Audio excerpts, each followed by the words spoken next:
ये आतंकवाद की फैक्ट्री है और यहाँ जिहादी तैयार किए जाते हैं। इनको विदेश से, खास करके इस्लामिक मुल्कों से बेशुमार फंडिंग होती है। यहाँ से निकले जिहादी स्टूडेंटों का मकसद नहीं भूलना है भाईजान, तकिया कलाम होता है। और जो कंधे पर अरबी रुमाल रखते हैं और दाढ़ी टोपी ऊंचे पैजामों से इनको पहचाना जा सकता है। मदरसा, ये नाम अब तक आपके जहन में आ चुका होगा। साथ ही हिंदी फिल्मों में दिखे कई सारे चेहरे भी दिमाग के पर्दे पर आना जाना शुरू कर चुके होंगे। भारत के पंचायत राज मंत्री गिरिराज सिंह का वो ताजा बयान भी आपके सामने से गुजरा होगा, जहां मदरसा नाम के तालीमी इदारे की खौफनाक तस्वीर पेश करके इसके ऊपर पाबंदी की बात करते नजर आ रहे। आज मैं आपके सामने मदरसे की उस बनी बनाई तस्वीर की चीर फाड़ करूंगा और जानने की कोशिश करूंगा क्या वाकई मदरसे देश के लिए उतने ही खतरनाक हैं जितना कि बताया जा रहा है, या कहानी कुछ और है। जानने के लिए देखिए पूरा वीडियो और बने रहिए हमारे साथ।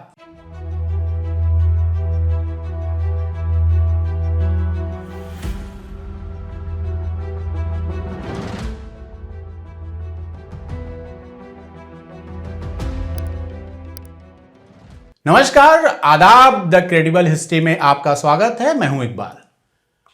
मदरसा नाम का तालीमी इदारा हमेशा से कट्टर हिंदुत्व की राजनीति करने वालों के निशाने पर रहा है। ऐसे आरोप लगते रहे हैं कि यहां पढ़ने वाले देश के लिए खतरा है। यह आतंकवाद की नर्सरी है। ताजा मामला बिहार से है, जहां केंद्र में मंत्री जनाब गिरिराज सिंह के बयान से चर्चा में आया है। गिरिराज सिंह का कहना है कि बिहार में अवैध रूप से मदरसे चल रहे हैं और जिनके ऊपर रोक लगाने की जरूरत है। ये देश के लिए खतरा है। इससे पहले भी उत्तर प्रदेश में मदरसे पर सवालिया निशान लगाए जाते रहे हैं। खैर, मैं राजनीतिक नुक्ताचीनी या एक तरफा नजरिए की जगह सीधे जमीनी हकीकत की बात करूंगा। आखिर मदरसा क्या है? मदरसा हिब्रू जबान में मिदरसा शब्द से अरबी में आया। जी, वही हिब्रू जबान जो यहूदी बोलते हैं और जो इजरायली आजकल काफी चर्चा में। खैर, दोनों भाषाओं में इसका मतलब वही होता है जो हिंदी में पाठशाला, अंग्रेजी में स्कूल होता है।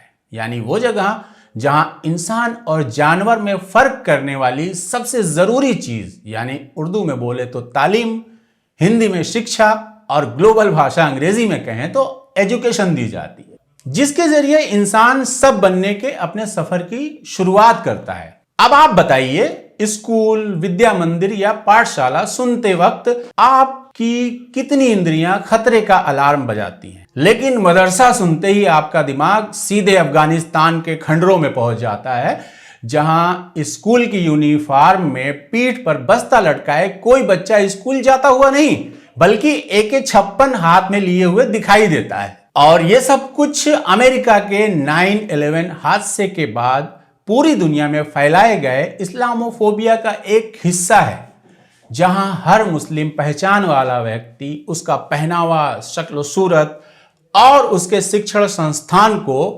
एक डरावने खतरे की तरह पेश किया गया।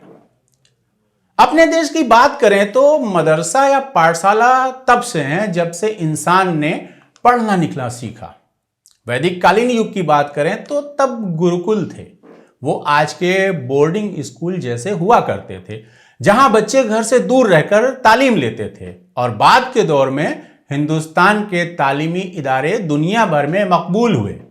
नालंदा, तक्षशिला इसके उदाहरण हैं, जहां दूर देशों से स्टूडेंट यहां शिक्षा लेने आते। और मदरसा भी उसी कड़ी का अगला हिस्सा भर है।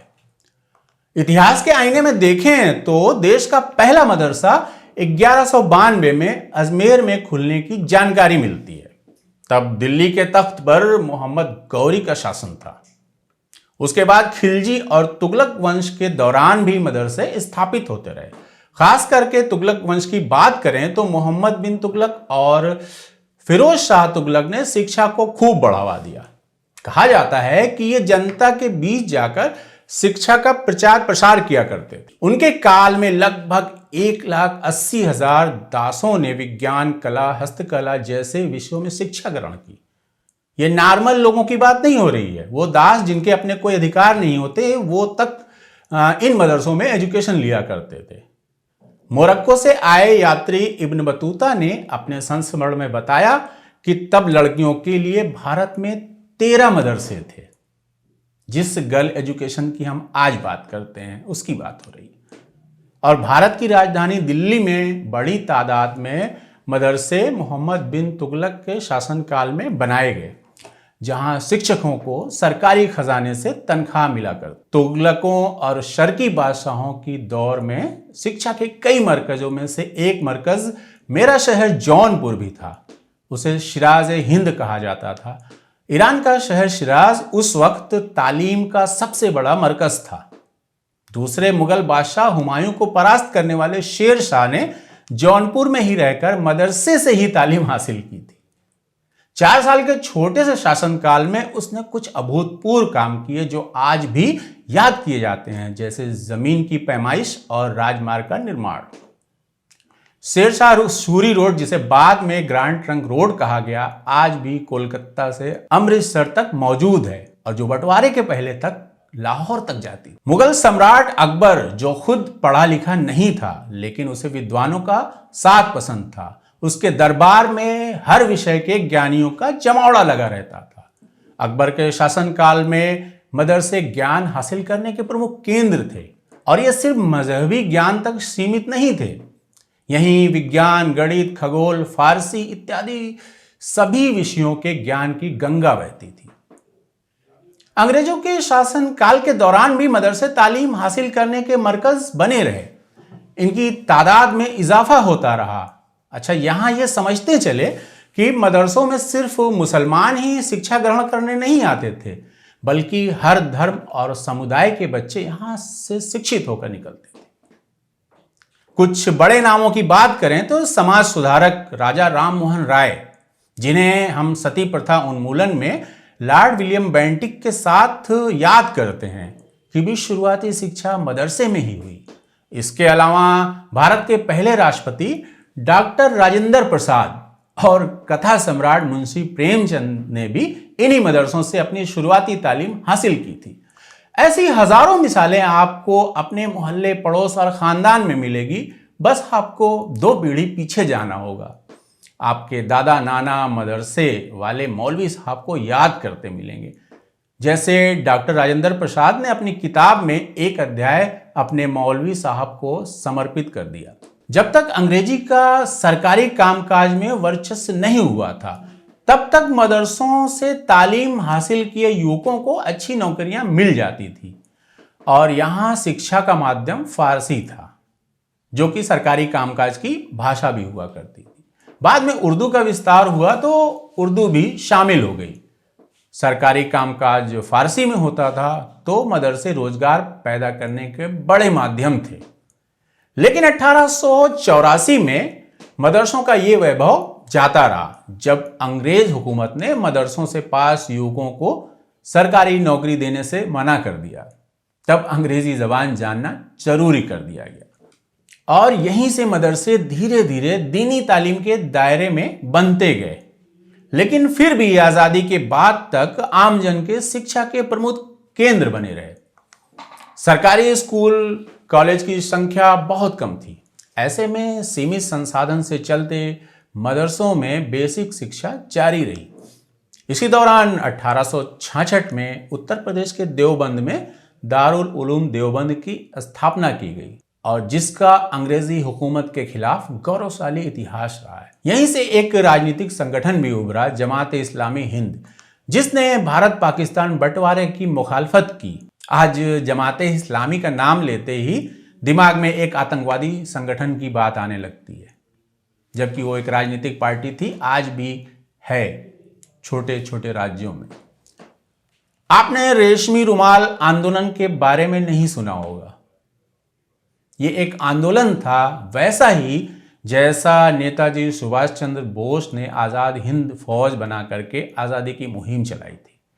इसी मदरसे से निकले ओबैदुल्ला सिंधी और मौलाना मसूद हसन इस आंदोलन के प्रमुख नेता थे और इस तहरीक से जुड़े ज्यादातर लोग दारुल उलूम देवबंद से ही जुड़े थे। रेशमी रुमाल तहरीक का मकसद था हिंदुस्तान से अंग्रेजी हुकूमत को उखाड़ फेंकना और इसके लिए अफगानिस्तान और तुर्की की सरकार से सशस्त्र सहयोग लेने का प्लान था। लेकिन 1916 में रेशम के कपड़े पर लिखे कुछ पत्र अंग्रेजों के हाथ लगे। ये पत्र ओबैदुल्ला सिंधी ने काबुल से भेजे थे, जो उस वक्त सऊदी अरब के शहर मक्का में मौजूद मौलाना महमूद हसन को मिलने थे। किस्सा मुख्तसर ये है कि दोनों लोग देशद्रोह और बगावत करने के जुर्म में गिरफ्तार हुए। 2013 में भारत सरकार ने इनके और रेशमी आंदोलन के सम्मान में डाक टिकट जारी किए। और ये शर्म की बात है कि आज देवबंद से संबंधित उन्हीं मदरसों को आतंकवाद का स्कूल बताया जाता है। आज भी मदरसे गांव, कस्बे से लेकर बड़े शहरों में चल रहे हैं। ज्यादातर सरकारी उपेक्षा के कारण दीनहीन हाल में है। आम मुसलमान अपनी सालाना बचत का 2.5% ज़कात निकालते हैं। उसका कुछ हिस्सा इन मदरसों को दान करते हैं और उसी की बदौलत से ये मदरसे चल रहे हैं।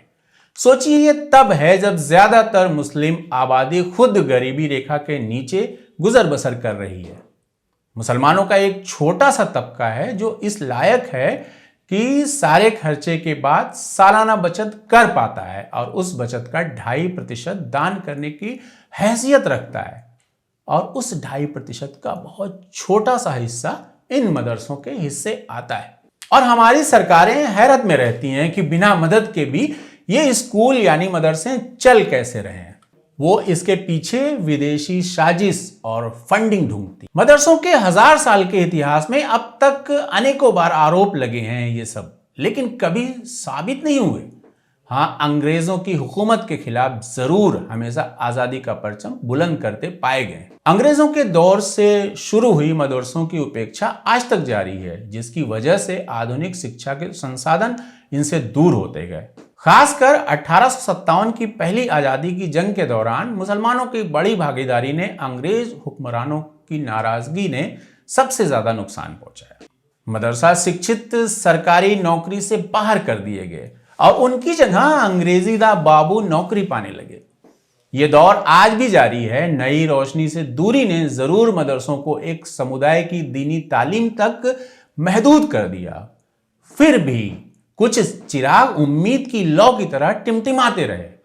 अलीगढ़ में सर सैयद अहमद खान ने मुस्लिम एंग्लो इंडियन कॉलेज की स्थापना की, जो आगे चलकर अलीगढ़ मुस्लिम यूनिवर्सिटी में तब्दील हुआ। लेकिन यह भी सच है कि यह मुहिम उस वक्त सिर्फ मुस्लिम उच्च वर्ग, जिसे अशराफ कहा जाता है, तबके के लिए ही फायदेमंद रही। मुस्लिम पसमानदा वर्ग यानी पिछड़ा वर्ग का कोई भला नहीं हुआ और न ही ये वर्ग देश के बंटवारे के आंदोलन में शामिल था। जब अलीगढ़ मुस्लिम यूनिवर्सिटी जमींदारों और मुस्लिम उच्च वर्ग के साये में पाकिस्तान की मांग का समर्थक बना, तब हिंदुस्तान समर्थक मुस्लिम वर्ग के बुद्धिजीवियों ने दिल्ली में जामिया मिलिया इस्लामिया की बुनियाद रखी, जो आज देश की शीर्ष विश्वविद्यालय में शामिल है। साथ में जामिया हमदर्द भी है, जो सामान्य वर्ग के साथ अल्पसंख्यकों के लिए इल्म की रोशनी के दरवाजे खोलता है। ये वो उदाहरण है जो मदरसों के बुनियादी उसूल के साथ आधुनिकता के हम कदम होकर चल रहे हैं। लेकिन हर धार्मिक वर्ग की तरह आधी आबादी यानी औरतों और लड़कियों के लिए इन इल्मी इदारों ने भी शुरुआत में दरवाजे तकरीबन बंद रखे। सदियों से चलते पुरुषों के जरिए संचालित इन मदरसों ने भी लड़कियों के लिए अब जाकर सोचा, जब लड़कियों के लिए भी मदारिस दिखाई देने लगे हैं, लेकिन वो भी ज्यादातर दीनी तालीम तक महदूद हैं। वरना 19वीं शताब्दी में तो औरतों को अशिक्षित रखने की मुहिम यहां भी सख्ती से लागू थी। महाराष्ट्र में ज्योतिबा फुले, सावित्रीबा फुले की सहयोगी फातिमा शेख और बंगाल में रुकैया सखावत हुसैन के एकल संघर्ष न होते तो मुस्लिम महिलाओं की तालीम की खिड़की शायद और देर से खुलती।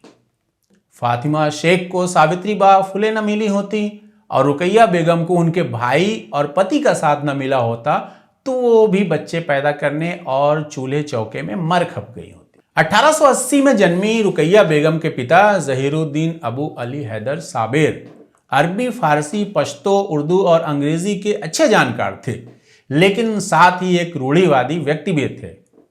बेटों की पढ़ाई लिखाई का भरपूर मौका दिया उन्होंने, वहीं लड़कियों को इल्म की रोशनी से महरूम रखने का पूरा इंतजाम रखा। अब भला हो रुकैया बेगम के भाइयों का, जिन्होंने बाप से छुप कर बहनों को पढ़ाया। शादी के बाद पति खुले दिमाग के मिले तो रुकैया बेगम के लिए तालीम के दरवाजे खुलते गए और उन्होंने मुसलमान औरतों के लिए वो किया जो सर सैयद जैसे लोगों को करना चाहिए था। अफसोस, उन्होंने ऐसा कभी सोचा भी नहीं। आज भी उनका यादगार स्कूल कलकत्ता में मौजूद है। खैर, आधुनिकीकरण की बात करें तो दूसरी तरफ जिम्मेदारी मदरसों की भी बनती है। कंप्यूटर और इंटरनेट के जरिए दुनिया न सिर्फ आगे बढ़ रही है बल्कि दौड़ रही है। ऐसे में सिर्फ हाफिज बनाकर आप कौन सा बड़ा काम कर रहे हैं? जहां पर इस्लाम की बुनियाद पड़ी, उन अरब मुल्कों के मीमार सिनान, जफर अल सादिक, बनु मूसा और इब्न सीना जैसे भौतिक विज्ञानी, अली कुशजी, अल हज्जाज और खालिद इब्न यजीद जैसे गणितज्ञ, जफर अल सादिक, जाबिर इन हयान और अल ख्वारिज़मी जैसे रसायन वैज्ञानिक, इब्राहिम अल फजारी, मोहम्मद अल फजारी, अल खारिज़मी, सनद इब्न अली जैसे खगोल शास्त्री मदरसों से ही निकले, जिनके काम आज भी याद किए जाते हैं। आज क्यों नहीं उसी समृद्ध परंपरा को आगे बढ़ाने की पहल की जाती है? यह सोचने वाली बात है और ये उन मदरसों और इस्लामिक एजुकेशन की बात करने वालों को खुद भी सोचना चाहिए। ये और बात है कि कुछ बेबी स्टेप उठाए जा रहे हैं, जैसे दारुल उलूम देवबंद, नदवातुल उलूम आजमगढ़ जैसे बड़े इदारे तालीम के आधुनिक टूल्स को तेजी से अपना रहे हैं। अंग्रेजी और कंप्यूटर इनकी सरहदों में दाखिल हो चुके हैं। ये काबिल शाबाशी का काम है। अगर राजनीतिक सवाल करूं तो चुनाव के बाद बनी सरकार देश के हर नागरिक की होती है। देश का हर फर्द देश को चलाने के लिए टैक्स देता है और उसका हक है कि उसकी मेहनत की कमाई उसके बेहतरीन मुस्तकबिल पर खर्च हो, न कि उल्टा उसे रोज देशभक्ति साबित करो, अदालत के कटघरे में खड़ा किया जाए।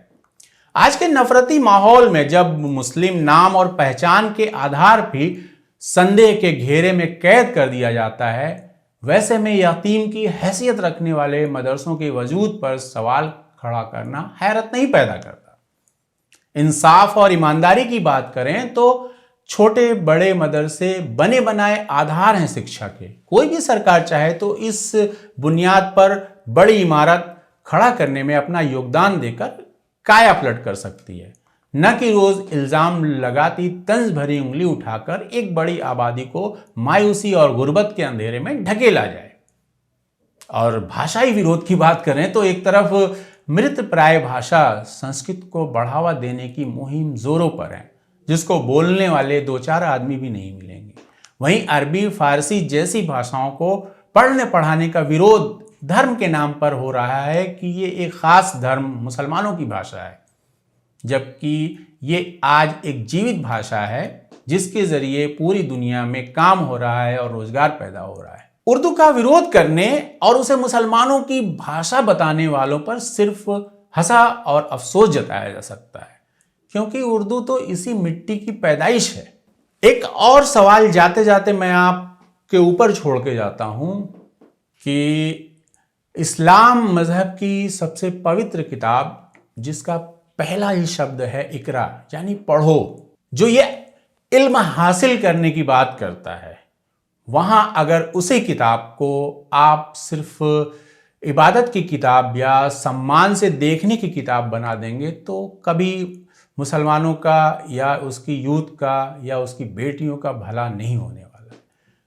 दुनिया बहुत आगे बढ़ चुकी है और इल्म के बहुत सारे बड़े बड़े रास्ते खुल चुके हैं, जिससे आगे बढ़कर दुनिया चांद तक, मंगल तक पहुंच चुकी है। अगर आप पढ़ेंगे नहीं, अपने दिमाग को खोलेंगे नहीं, रोशन नहीं करेंगे दिमाग को, तो वाकई सबसे पीछे आप होंगे। जैसे हर जगह हुआ, इंग्लिश आई तो हमारे मौलानाओं ने उसका विरोध किया। कश्मीर में जब इंग्लिश आई तो 30 साल तक मुसलमान मौलानों ने विरोध किया और कश्मीरी पंडित अंग्रेजी सीख करके आगे बढ़ गए, और जब आप बाद में आए तो आपको संघर्ष करना पड़ा।